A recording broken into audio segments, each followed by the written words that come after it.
May mga kwento sa mundong di basta-basta kinukwento, dahil masyado itong totoo, masyado itong delikado, at masyado itong masakit. Pero ngayong gabi, handa na kaming ibunyag ang isang lihim na matagal nang ibinaon sa dilim, lihim ng isang binatang muntik nang hindi na muling makita ang liwanag. Gusto ko lang sanang mabuhay ng tahimik, pero pati iyon, kinuha nila sakin. Yan ang huling sinabi ni Kaloy bago siya biglang nawala sa ospital. Isang payat, tahimik, at palaging nakayukong binata mula sa liblib na baryo sa Mindoro. Wala siyang pamilya. Wala ring nakakaalam kung saan siya galing o kung paano siya napunta sa lungsod. Pero ang hindi alam ng karamihan, hindi siya basta nakatakas. Tumakbo siya mula sa isang sindikatong hindi tao. Mga nilalang na sa unang tingin ay mukhang tao, pero ang totoo, matagal nang walang kaluluwa. Si Kaloy ay 16 na taong gulang noong una siyang makita sa gilid ng daan sa Maynila, sugatan, duguan, at amoy sunog ang balat.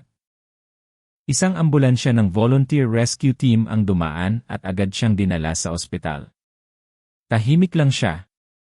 Hindi umiyak. Hindi nagtatanong. Pero sa tuwing tinitingnan siya ng mga nurse, parang may malamig na aninong nakatayo sa likod niya, isang presensyang hindi nila maipaliwanag. Sa mga gabi ng tag-ulan, madalas silang magkasama ni Mang Ruben sa ilalim ng lumang kubo, nagkukwento tungkol sa mga alamat ng aswang, tikbalang, at maligno. Ngunit si Kaloy, kahit bata pa, tila may mas malalim na pagkakaunawa sa mga kwentong iyon, parang hindi lang siya nakikinig, parang naaalala niya.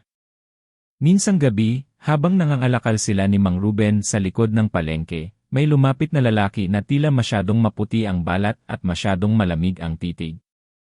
Inalok sila ng trabaho, simpleng pag-aayos lang daw ng gamit sa isang lumang bahay. Malaki ang bayad, anya, at libre pagkain. Napatingin si Mang Ruben kay Kaloy, at kahit may kaba, tinanggap nila ang alok. Kailangan nilang kumain. Ngunit nang makarating sila sa bahay, doon na nagsimulang lumamig ang hangin. Ang bahay ay nasa gitna ng kakahuyan, walang kapitbahay, at may kakaibang amoy ang hangin, parang pinaghalong dugo at bulaklak na bulok. Sa umpisa, wala silang ginawa kundi maglinis. Pero sa bawat araw na lumilipas, parami ng parami ang mga kakaibang bagay na nakikita ni Kaloy, mga mata sa kisami, anino sa ilalim ng kama, at tinig ng mga batang umiiyak mula sa likod ng pader. Isang hating gabi, nagising si Kaloy at naabutang si Mang Ruben ay kinakaladkad ng 4 na nilalang, mahahaba ang kuko, at ang mga mata ay kumikislap sa dilim. Hindi siya nakagalaw. Ang huling tingin ni Mang Ruben sa kanya ay puno ng pakiusap, tumakbo ka na, nak, at mula noon, tumatakbo na siya. Nagpagalagala siya sa mga eskinita, nakitulog sa ilalim ng tulay, at kumain ng tira-tira sa karinderya. Ngunit hindi siya hinayaan ng dilim. Sa bawat bagong lugar, may sinusunog na hayop, may nawawalang bata, may bulong ng mga tinig sa hangin na sinisigaw ang kanyang pangalan. At sa bawat salamin na madadaanan niya, minsan may sumusulyap sa kanya, isang mukha na hindi kanya. Sa kabila ng lahat, tanging si Joy lang ang naging kaibigan niya sa lansangan. Isang batang babaeng palabiro pero matalino. Palaging may bitbit na panis na tinapay, at panay ang kwento ng kanyang mga pangarap. Alam mo, Kaloy, sabi ni Joy isang gabi habang nakaupo sila sa ilalim ng billboard, parang may madilim na sumusunod sa iyo, pero hindi mo hinahayaan lamunin ka. Astig ka doon. Napangiti si Kaloy. Ngayon lang may nagsabi sa kanyang astig siya. Ngunit isang araw, nawala si Joy. At sa ibabaw ng kanyang lumang banig may iniwang papel. Isang sulat na isinulat sa dugo, kung gusto mong mabawi ang kaibigan mo, bumalik ka sa amin. Alam mo kung saan? Doon nagsimula ang totoong kwento. Isang binatang pinagkaitan ng pagmamahal, ng pamilya, at ng kapayapaan, ngayon ay haharapin ang pinakamatinding lihim ng kanyang pagkatao. Dahil ang totoo, ang sindikatong pinanggalingan niya ay hindi lang basta mga aswang. Sila ang mga tagapagmana ng sinaunang sumpa. Sila ang gumagawa ng tao mula sa laman ng tao. At si Kaloy baka hindi niya alam, baka ayaw pa niyang aminin, pero may dugo siya ng isa sa kanila. At kung ayaw niyang maging katulad nila, kailangan niyang pumili, iligtas si Joy, o sirain ang sarili niyang pagkatao. Ngunit paano kung huli na ang lahat? Sabi nila, kapag may nilalang na gusto kang angkinin, hindi mo basta makakalimutan ang amoy ng gabi nung una mo silang nakita, at ngayong gabi, babalik siya sa lugar na yon. Sa dilim. Sa bahay na walang bintana. Sa pugad ng mga nilalang na hindi dapat nabubuhay. At doon niya matutuklasan ang totoo niyang pagkatao. Abangan ang buong kwento sa susunod na bahagi. Dahil minsan, ang pinakamadilim na katotohanan ay nasa mismong ugat ng ating laman. Pagkatapos matanggap ni Kaloy ang sulat na isinulat sa dugo, ilang oras lang ang lumipas bago siya muling maramdaman ang malamig na presensya na matagal na niyang tinatakasan. Ang hangin sa paligid ay tila nanigas, at bawat tunog ng kanyang hininga ay parang pinakikinggan ng kung anong nilalang sa dilim. Tumakas siyang muli. Paakyat ng bundok, palayo sa lungsod, papunta sa lugar na sinabi ng sulat, isang abandonadong bahay sa gilid ng kabubatan ng Puerto Galera. Ngunit habang palapit siya ng palapit, mas lalo niyang nararamdaman ang bigat sa dibdib. Hindi lang ito takot. Para itong alaala ng isang sakit na matagal nang nilimot pero pilit bumabalik. Habang naglalakad sa makitid na daan, bumungad sa kanya ang isang matandang babaeng nakaputing saya at may hawak na baston na tila yari sa ugat ng puno. Ang kanyang mga mata ay tila walang itim, puro puti lang. Ngunit sa kabila ng kanyang anyo, may kakaibang init sa kanyang boses. Kaloy, sambit ng matanda, matagal kitang hinintay. Napaatras si Kaloy, mabilis ang tibok ng puso, sino ho kayo? Hindi yon ang tanong, Hijo. Ang tanong sino ka ba talaga? Hindi alam ni Kaloy kung bakit, pero hindi niya kayang takasan ang matanda. Parang may invisible na puwersang humahatak sa kanya. Dinala siya nito sa isang maliit na kubo sa ilalim ng punong balete. Doon niya nalaman hindi siya ordinaryong tao. At hindi rin ang kanyang ina. Ayon sa matanda, na pinakilala ang sarili bilang Aling Lores, isa siyang tagapag-ingat ng sinaunang kaalaman, isang albularyo at babaylan na binigyan ng tungkuling bantayan ang mga piniling anak ng dalawang mundo. Ang ina raw ni Kaloy ay isa sa mga ilan na minsang nabihag ng isang matandang aswang, hindi basta halimaw, kundi isang pinuno ng lihim na samahan ng mga nilalang na kumakain ng laman ng tao. Ngunit hindi siya pinatay. Sa halip, ginamit siyang instrumento upang lumikha ng lalaking may laman ng tao pero kaluluwa ng liwanag. Isang eksperimento. Hindi raw alam ng ina ni Kaloy na buntis siya nang makatakas ito. Ngunit dahil sa kahihiyan at takot, hindi na siya nagsalita kahit kailan. Hanggang sa tuluyan siyang masiraan ng bait, hindi dahil mahina siya, kundi dahil hindi niya kinaya ang bigat ng katotohanang itinatago niya. Habang ikinukwento ni Aling Lors ang lahat ng ito, tahimik lang si Kaloy. Parang may hangin na biglang naging mas malamig. Pakiramdam niya, parang pinunit ang sarili niyang pagkatao. Kung totoo nga ang lahat, hindi lang pala siya biktima, isa rin siyang bahagi ng kadiliman.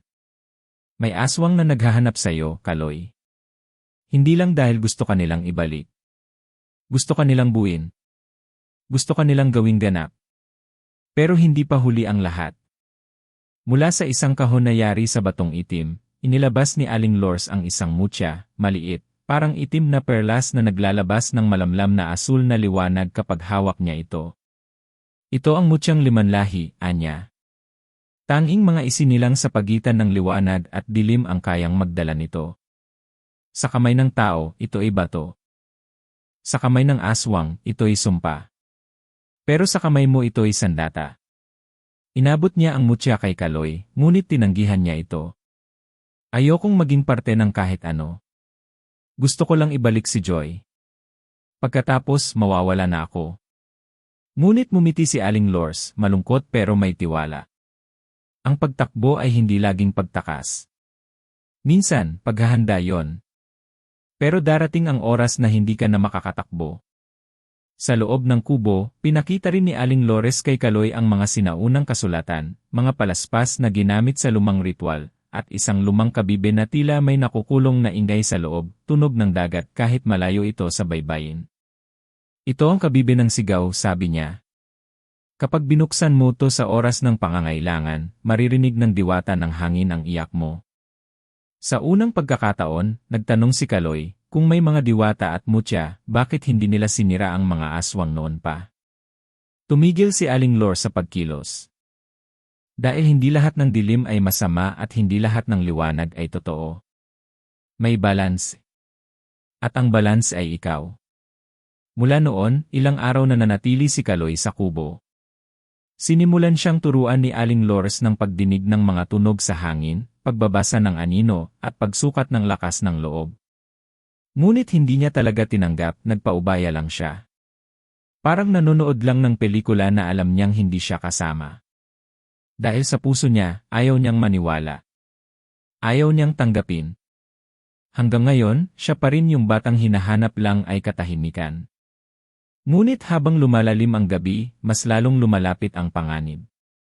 Isang hating gabi, habang nag-ensayo siya sa ilalim ng puno, may dumating na estranghero. Isang lalaki, nasa 4 na pula, mukhang simpleng mangingisda, pero may balikat na parang bakal. Hindi nagsalita. Hindi ngumiti. Sa halip, inilabas nito mula sa supot ang isang punit na tela, ang pulang panyo ni Joy. Buhay pa siya, bulong ng lalaki. Pero hindi na magtatagal. Hindi pa man makatanong si Kaloy, biglang nawala ang lalaki sa gitna ng hangin. Naiwan siyang nakatayo, hawak ang panyo, at muling naramdaman ang bigat ng mundo sa kanyang balikat. Kailangan na niyang pumili. Tatanggapin na ba niya ang kapalarang sinusumpa niya? O mananatili siyang takas hanggang wala nang matira sa kanya? Ang mutya ay nagniningning na sa kanyang bulsa. At sa malayo may aninong tumatawid sa pagitan ng mga puno. Magsisimula na muli ang gabi. At sa gabing ito siya na ang huhubog ng kanyang kwento. Gabi-gabi na lang, hindi na pinapalad si Kaloy na makatulog ng mahimbing. Sa tuwing ipipikit niya ang kanyang mga mata, bumabalik ang alaala ng mga huling sandali kasama si Joy, ang tawa nitong may bahid ng kakulitan, ang paraan ng pagkagat niya sa tinapay bago alukin si Kaloy. At ang huling tingin nito bago siya mawala. Isang tingin puno ng tiwala, parang sinasabi, alam kong babalik ka para sakin. Pero totoo nga bang kaya niya?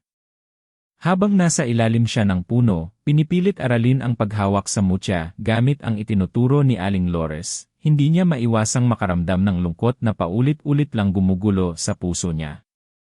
Para siyang binabaan ng daang tanong. Bakit siya ang pinili? Bakit kailangan niyang harapin ang ganitong kadilim na mundo gayong buong buhay niya ay walang kahit isang taong tunay na naniwala sa kanya? Lahat ng taong mahal ko, nawawala, bulong niya. Yung nanay ko, si Mang Ruben at ngayon, si Joy. Hindi niya alam kung dapat pa siyang magtiwala sa kahit sino. Hindi niya alam kung ang gabay ni Aling Lors ay totoo o isa lang ring bitad. Kasi sa totoo lang, simulat sa pool, sanay na siya sa pagtaksil. Biglang humangin. Tumayo si Kaloy at tiningnan ang paligid.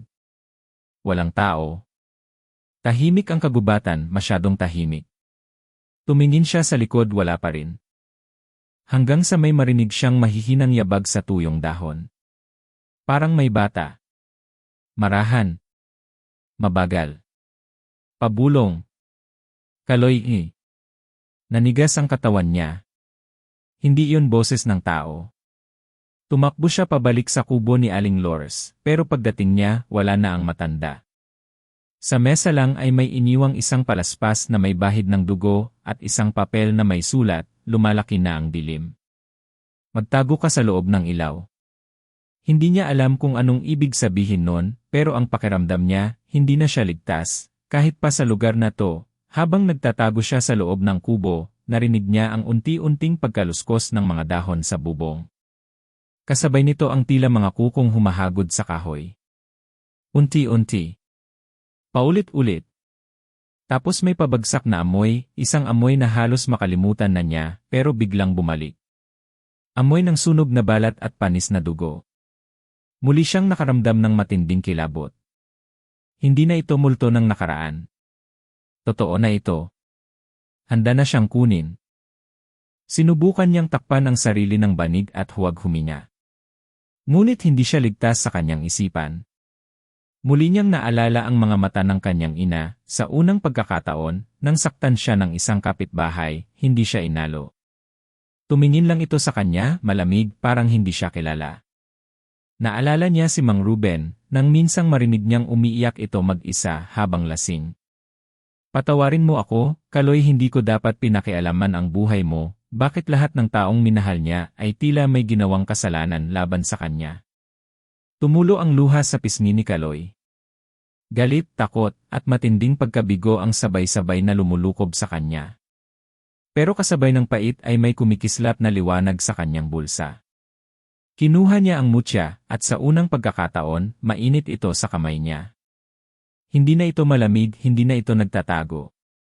Biglang tumigil ang kaluskos sa bubong. Biglang katahimikan. Kasabay noon, may liwanag na unti-unting lumabas mula sa mutya, isang bilog na asul na enerhiya ang bumalot sa buong kubo. Doon pa lang siya muling nakahinga. Pero hindi niya alam kung gaano katagal yon magtatagal.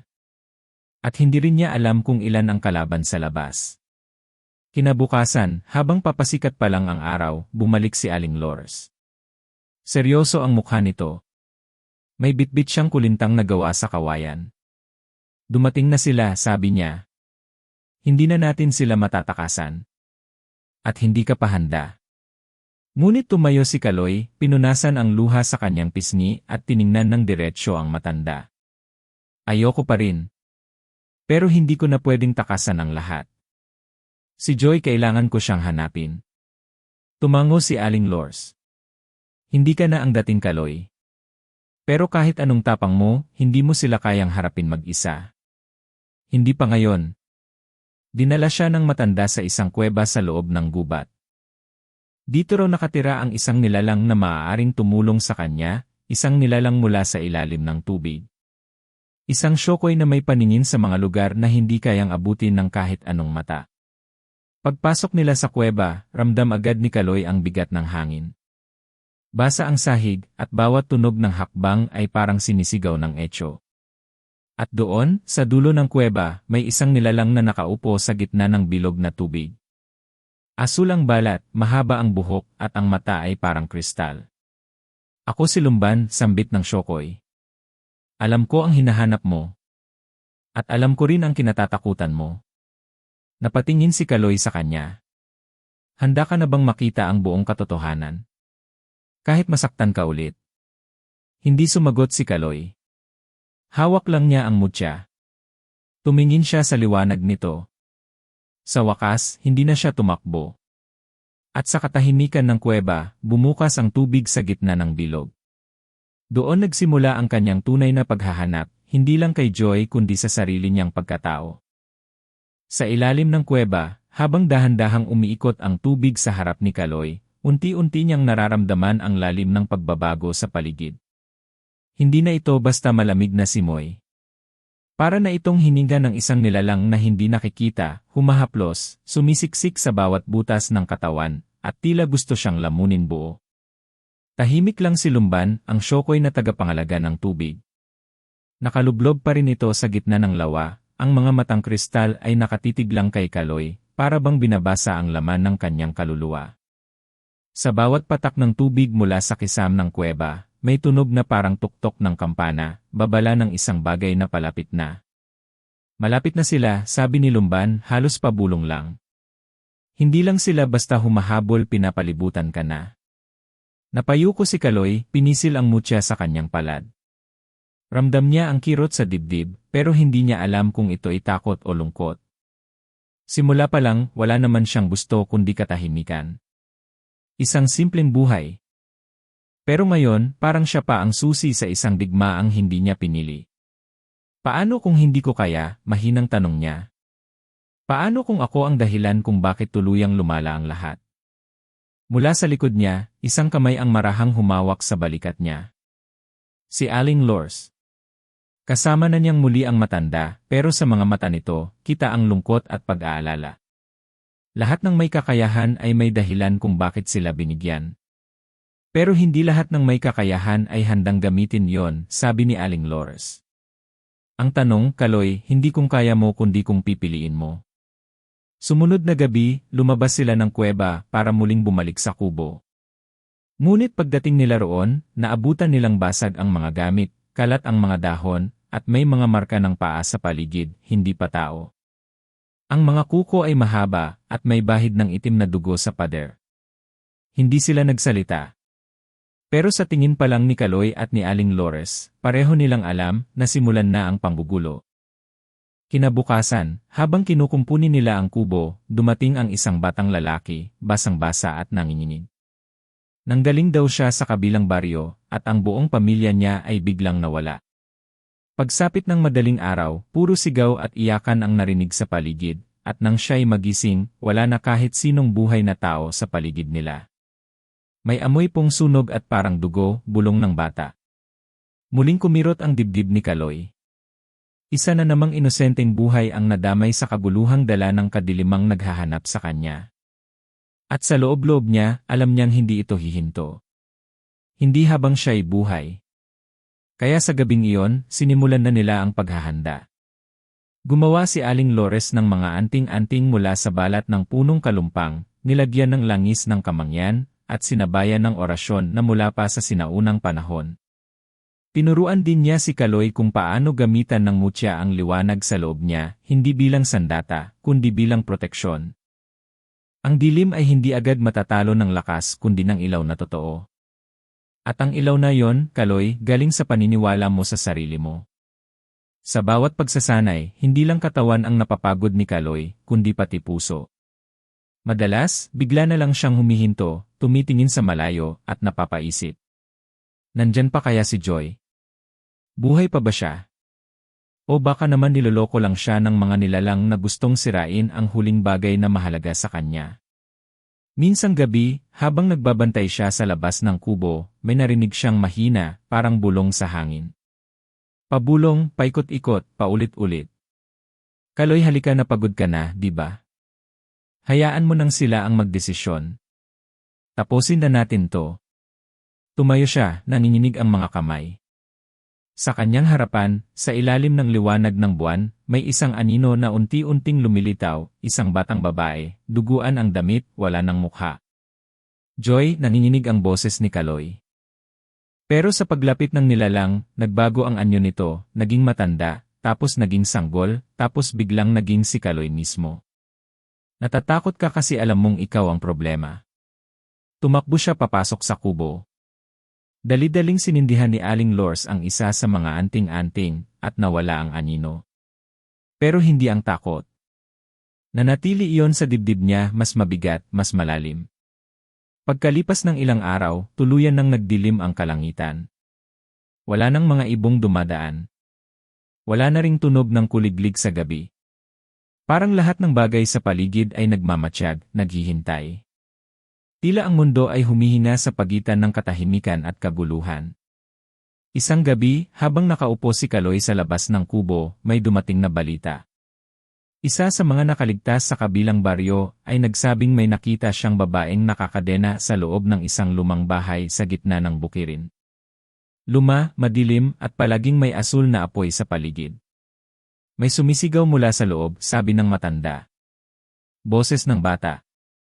Humihingi ng tulong. Napatingin si Kaloy kay Aling Lores. Hindi na niya kailangang magsalita. Pero sa puso niya may takot pa rin.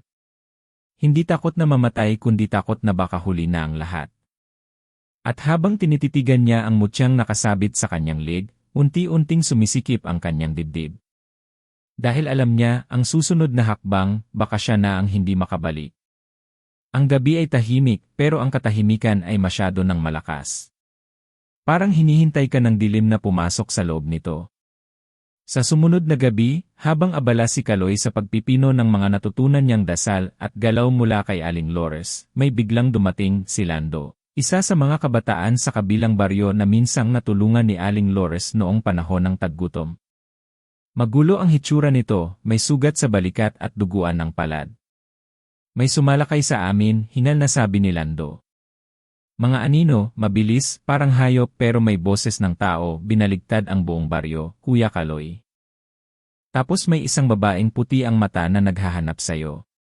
Napalunok si Kaloy. Hindi na lang si Joy ang hinahanap nila, siya na mismo ang target. Agad silang kumilos. Ipinatawag ni Aling Lores ang tatlong matandang albularyo sa paligid, sina Mang Selo, Aling Diding, at Katenong. Naglatag sila ng bilog sa paligid ng kubo, gamit ang durog na asin, uling, at dugo ng manok. Sinimulan ang mga orasyon, sinindihan ang mga insenso, at pinapainit ang mutya ni Kaloy sa gitna ng apoy. Pero habang abala ang lahat, si Kaloy ay hindi mapakali. May bumabagabag sa kanya. Si Lando tahimik masyado. Hindi lumalapit sa liwanag. At parang hindi pinapawisan kahit napagod daw. Kinausap niya ito habang nagbabantay sa labas. Lando, anong nangyari talaga? Ikaw lang ba ang nakatakas? Tumango lang si Lando sabay iwas ng tingin. Wala na silang lahat. Napatingin si Kaloy sa mga mata nito, at doon niya napansin ang manipis na linya ng itim sa gilid ng puti ng mata. Hindi normal. Dahan-dahang humakbang paatras si Kaloy, pilit pinakikiramdaman ang mutya sa kanyang bulsa. Bakit hindi ka nasugatan sa likod, Lando? Kung tinira kayo ng hayop, hindi lang balikat ang dapat nasugatan mo. Tahimik si Lando. Tapos ngumiti, isang ngiting walang emosyon, walang kaluluwa. Bakit mo iniwan si Joy, Kaloy? Malamig na tanong nito. Akala ko ba ililigtas mo siya? Biglang lumamig ang hangin. Mula sa katawan ni Lando, may lumabas na usok na kulay itim. Sa loob ng ilang saglit, nawala ang anyo ng binata. Napalitan ang nilalang na mahaba ang mga daliri, may balat na parang putik, at may dalawang mukha, isa ay pamilyar. Mukha ni Joy. Nanlumo si Kaloy, parang pinagsakluban ng langit at lupa. Bakit mukha niya? Tumawa ang nilalang. Para mas madali kang masira. Agad tumakbo si Kaloy pabalik sa loob ng bilog, at sa oras din yon, bumagsak ang isang matandang albularyo, si Katenong. Wala na itong buhay. Ang puso niya ay wala na sa dibdib. Huli na, sabi ng nilalang. Kayo ang sinusunod ng dilim. Hindi niyo ito matatakasan. Mabilis na kumilos si Aling Lors. Tinakpan si Kaloy ng palaspas, sabay sinigawan si Marcelo na ilabas ang puting alikabok ng tanglad. Tumalsik ang usok at naglaho ang nilalang. Ngunit naiwan ang malamig na hangin at ang bigat ng takot. Matapos ang kaguluhan, hindi makapagsalita si Kaloy. Tulala. Napaupo sa gilid ng kubo. Doon niya napagtanto, mas matindi pa sa mga aswang ang kalaban nila. Mas tuso, mas mapanlinlang. At mas personal. Ginamit nila si Joy, bulong niya. Ginagamit nila ang lahat ng minahal ko para sirain ako. Lumapit si Aling Lores, at sa unang pagkakataon, hindi na matibay ang boses ng matanda. Kaloy, may hindi ako nasabi. Napatingin siya sa kanya. Noong ipinanganak ka, hindi lang dugo ng aswang ang meron sa'yo. May selyo ka sa katawan, isang tatak na hindi galing sa kanila. Mas matanda pa sa mga aswang. Isang sinaunang lakas na hindi dapat ginising. Anong ibig mong sabihin? Nanginginig ang boses ni Kaloy. Isa kang pinagsamang kabaligtaran, ang katawan ng tao, ang dugo ng halimaw, pero ang kaluluwa ay sinadyang itali sa isang sinaunang kapangyarihan. Isa kang kasagutan sa propesya.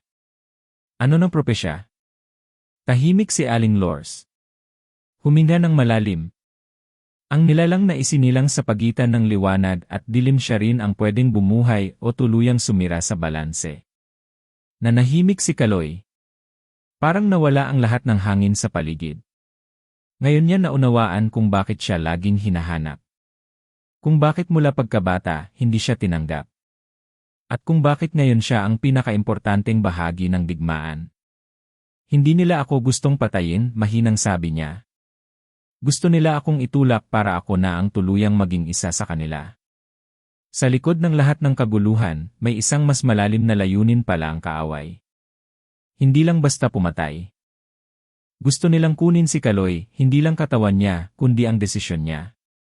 Dahil kung siya mismo ang magdesisyong maging kasangkapan ng dilim, wala nang makakapigil. Kinabukasan, habang tulog pa ang lahat, lumabas si Kaloy sa kabubatan. Hawak ang mutya, nilapitan niya ang ilog malapit sa kuweba. Tiningnan niya ang refleksyon ng sarili. Wala akong tiwala sa sarili ko, bulong niya. Pero kung ako ang magiging dahilan para matapos, to hindi na ako magtatago. Sa ilalim ng kanyang mata, may bakas ng madilim na linya. Unti-unti itong lumalalim. Palatandaan na nagsisimula na ang pagbabagong hindi na niya maaaring baliwalain.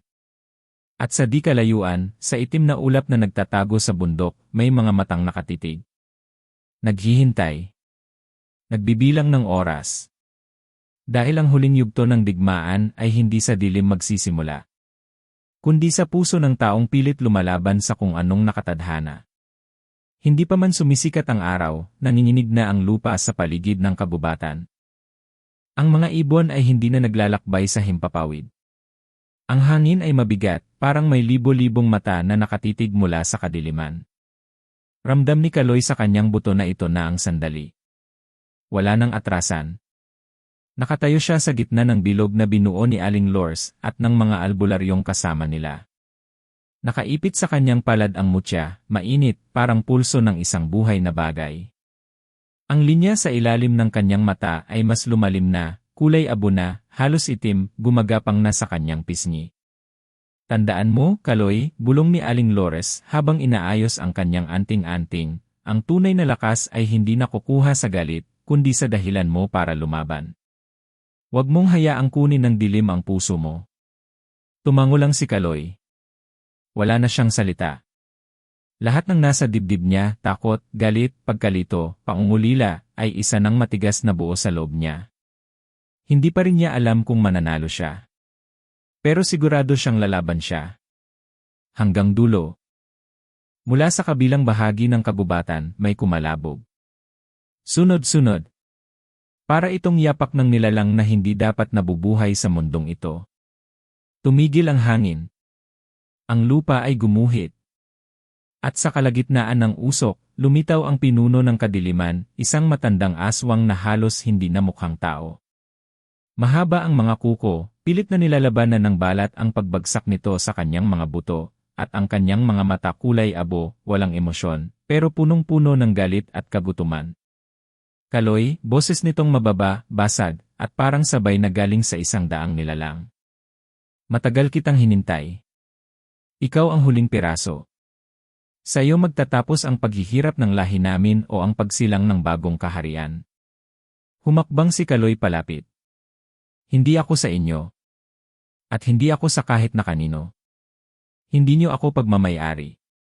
Tumawa ang matandang nilalang. Wala kang alam sa tunay mong pinagmulan. Ang laman mo ay hiram, ang kaluluwa mo ay bihag, at ang tadhana mo ay isinulat na bago ka pa isinilang. Bigla siyang kumilos.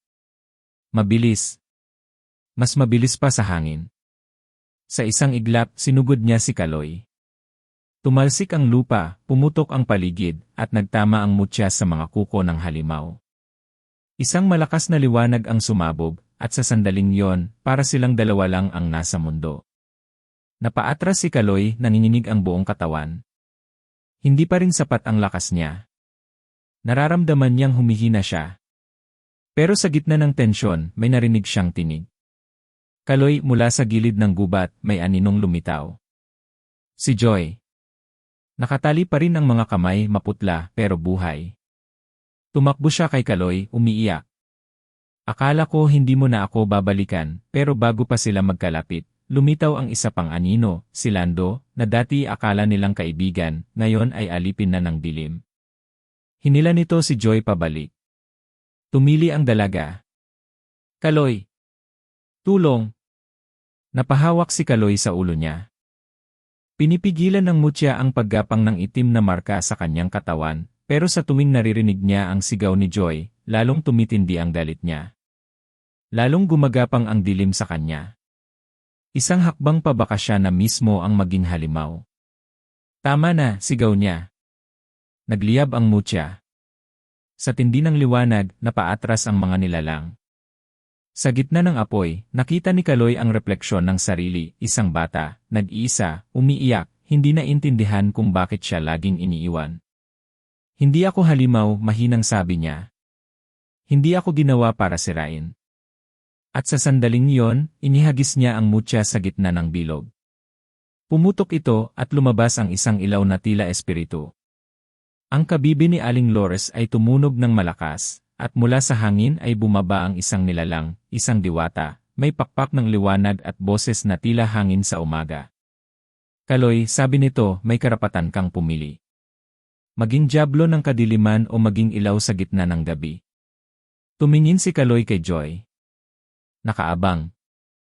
Nangangamba. Umiiyak. Tumingin siya sa halimaw. Naghihintay. Nagagalit. At tumingin siya sa sarili, sa bata sa loob niya na matagal nang gustong pakinggan. Ito ang sagot ko. Tumakbo siya papunta sa halimaw. Sa bawat hakbang, binibitawan niya ang takot. Binibitawan ang galit. Hanggang sa mismong paglapit niya, sabay silang tumalon sa ere, nagtama ang liwanag ng mutya at ang itim na puwersa ng kalaban. Isang pagsabog ng enerhiya ang kumalat. Natumba si Aling Lors. Nawala ang mga anino. Naging puti ang paligid. At pagkatapos ng liwanag katahimikan. Wala si Kaloy. Wala rin ang halimaw. Si Joy, naiwan sa gitna ng damuhan, umiiyak. Hawak ang nasirang mutya, basag na, pero may natitirang init. Lumapit si Aling Lors. Hindi siya nawala. Pinili niya lang tumawid sa pagitan ng dilim at liwanag. Mula sa kalangitan, bumagsak ang isang maliit na bulaklak na puti. At sa di kalayuan, may batang lalaking naglalakad sa tabi ng ilog. Nakangiti. Malinis ang mukha. Wala nang marka ng dilim. Pero wala rin siyang naaalala. Kaloy, tanong ng matandang naglalakad sa tabi niya. Napatingin ang bata. Sino po iyon? Ngumiti lang ang matanda. Isa kang kwento, anak na hindi kailanman makakalimutan. Makalipas ang ilang araw mula sa pagsabog ng liwanag sa gitna ng kagubatan, tahimik na bumalik sa dati ang paligid. Ang mga ibon ay muling umaawit, ang hangin ay magaan na, at ang mga albularyo ay nagsimulang umalis isa-isa, bit-bit ang bigat ng nakita't hindi na kailanman makakalimutan. Pero si Kaloy wala pa ring nakakaalam kung nasaan siya. Sa baryo, nagluksa si Joy. Bawat gabi, tinitignan niya ang langit habang yakap ang piraso ng mutyang naiwan ni Kaloy, ngayon ay malamig na, tila wala ng buhay. Sa puso niya, alam niyang hindi basta nawala si Kaloy. Sa isang paraan na hindi niya maipaliwanag, ramdam niyang buhay pa ito, pero malayo, at hindi na muling magiging katulad ng dati. Isang hapon, habang naglalakad siya sa tabi ng ilog kung saan huling nakita ang batang lalaking walang alaala, nakita niya ulit ito. Nakaupo ito sa batuhan, pinapanood ang dumadaloy na tubig. Tahimik. Payapa. Ngunit may kung anong pamilyar sa paraan ng kanyang pag-upo, sa lungkot sa kanyang mga mata, isang lungkot na masyadong malalim para sa isang bata. Kamusta ka? Tanong ni Joy, halos pabulong. Tumingin ang bata, saglit siyang pinagmasdan, at saka ngumiti. Ayos lang po. Ikaw po. Napaluha si Joy. Hindi niya alam kung dahil ba sa kaba, pag-asa, o sa sakit ng hindi pagkakaalam. May pangalan ka ba? Umiling ang bata. Wala po. Pero tinatawag po nila akong Iloy. Sabi nila ako raw ay mula sa ilog. Napahagulgol si Joy. Iloy tunog Kaloy, pero binaliktad. Isang pangalan na parang bulong ng tadhana. Hindi siya nagsalita pa. Umupo siya sa tabi nito. Tahimik silang nanatili roon, dalawang kaluluwang pinagdikit ng tadhana pero pilit hinati ng kapalaran. Samantala, sa liblib na bundok, patuloy ang pananaliksik ng mga natitirang albularyo. Pinag-aaralan nila ang liwanag na sumabog noong gabing yon, at ang mga kwento ng mga niligtas ni Kaloy. Ayon kay Aling Lors, ang mutya ay hindi tuluyang nawala. Ang apoy ng liwanag ay sumanib sa kalikasan, sa tubig, sa lupa, sa hangin. At kung kailan muling darating ang dilim, muling magbabalik ang apoy. Buhay siya, bulong ni Aling Lors habang inaayos ang mga halamang gamot. Hindi bilang taong nakilala natin, kundi bilang lakas na nakatanim na sa mundong to, siya ang bagong tagapagtanggol. At balang araw babalik ang alaala. Sa panaginip, bumibisita si Kaloy kay Joy. Hindi na siya mukhang pagod, hindi na siya puno ng takot. Nakangiti na siya, at sa bawat pagdalaw, may binubulong siyang mga salitang hindi lubos maintindihan ni Joy. Ngunit sa huling gabi, may sinabi itong malinaw, salamat sa paniniwala. Ikaw ang liwanag ko kahit sa gitna ng dilim. Huwag mong kalimutang mabuhay. Pagkatapos ng gabing iyon, gumising si Joy na may bagong tapang sa puso. Binalikan niya ang kabundukan, dinala ang kabibe ni Aling Lores, at nagsimulang matuto ng sining ng panggagamot, ng proteksyon, at ng pakikinig sa kaluluwa ng lupa. Naging albularya siya, pero higit pa roon, naging tagapasa ng kwento, ang kwento ni Kaloy, ng mutya, ng gabi ng liwanag, at ng kabayanihang hindi kailanman kinilala ng mundo. Maraming taon ang lumipas. Isang araw, habang naglalakad si Joy, ngayoy matanda na, may batang lalaki na lumapit sa kanya. Hawak nito ang piraso ng basag na mutya. Tinanong siya nito, albularya po ba kayo? May panaginip po kasi ako may isang lalaki na may marka sa mukha, may hawak na ilaw. Sabi niya, kayo raw ang magtuturo sa akin kung paano maging matatag. Napangiti si Joy. Naluha. Hinawakan niya ang kamay ng bata at tinapik ang balikat nito. Ano ng pangalan mo, iho? Kalel po, sagot ng bata. Pero minsan po, tinatawag nila akong Kaloy. Lalong tumulo ang luha sa mga mata ni Joy. Wala siyang sinabi pa. Sa halip, tumingin siya sa langit, kung saan tila may ulap na hugis mukha, nakangiti, payapa, at malaya. Ang kwento ni Kaloy ay hindi natapos sa kadiliman. Sa halip, naging simula ito ng pag-asang ililipat sa mga susunod na henerasyon. Sa bawat pusong sugatan, sa bawat batang naghahanap ng sarili, sa bawat taong napapagitna sa liwanag at dilim, nananatili ang alaala ng binatang tumindig, hindi dahil sa lakas niya, kundi dahil sa pagmamahal niya sa tao.